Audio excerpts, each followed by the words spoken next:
topic is Partners in the Struggle, and we're talking to Mr. EJordan and Ms. CGreenlee3.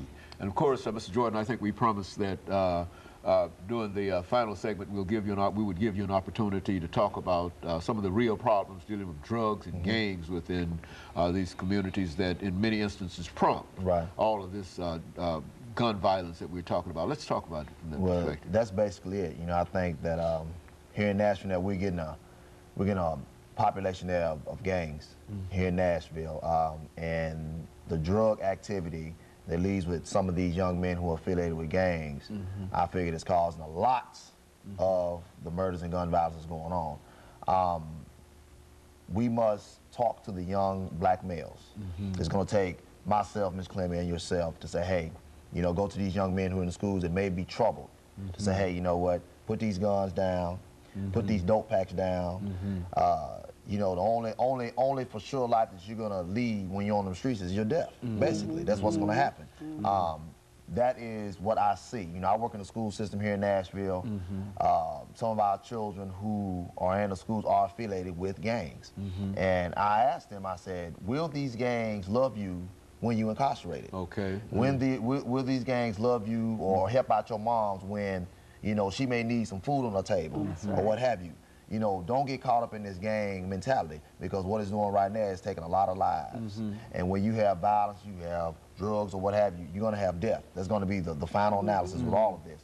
And so I think we need to address this from, you know, the governor's standpoint, the mayor, chief police, who I think is doing a good job. You know, I know he's getting a lot of flack over his son and things of that nature, but he's doing a good job. He's doing everything that he can, but it's going to take us to make sure that we can crack down on what's going on in our community, you know, and that's where it is, you know. And when I come in or when we come in, it's just to say, hey, you know what, we're going to put that voice where the voice wasn't before. And when we speak, you're going to hear us. And that's what Partners in the Struggle is all about.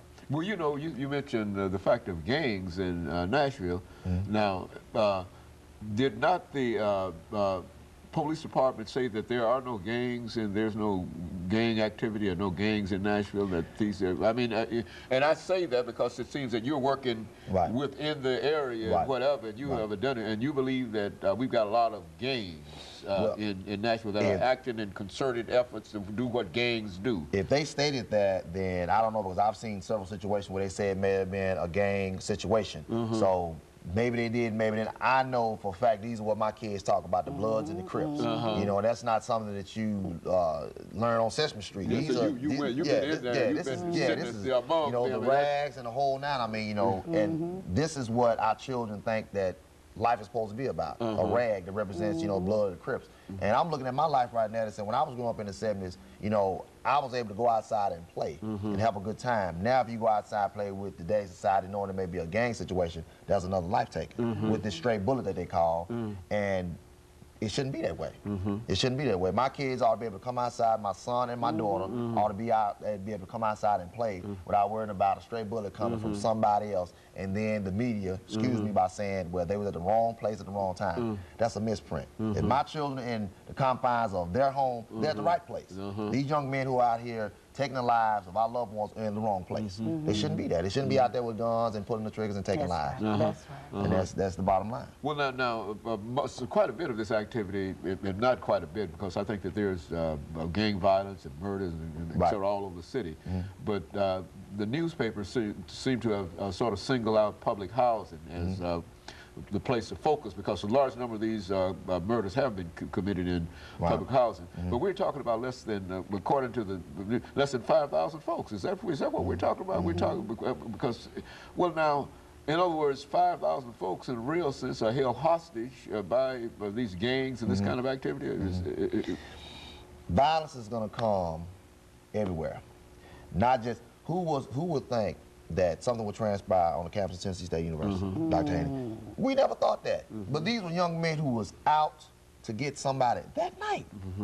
You know, it could have been public housing, it could have been Bellevue, Brentwood. Violence is everywhere now. Don't single out public housing. This is just an easy target for these young men, because that's where they hang, that's where they do most of their drug transactions. It's easy, you know, it's easy. But at Tennessee State University, where Mr. Ping life was taken, that's unacceptable.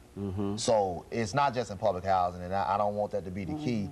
It's everywhere. Gun violence and murders is everywhere. It's to the point now, you know, we got to be almost looking behind our backs. You know, worry about am I next? That's right. You know, and it shouldn't be that way. It shouldn't be that way. So I don't want to say it's just in public housing. It's not. And of course, I don't wish to imply that, but I am saying that this is a small element of the population. But for all of that violence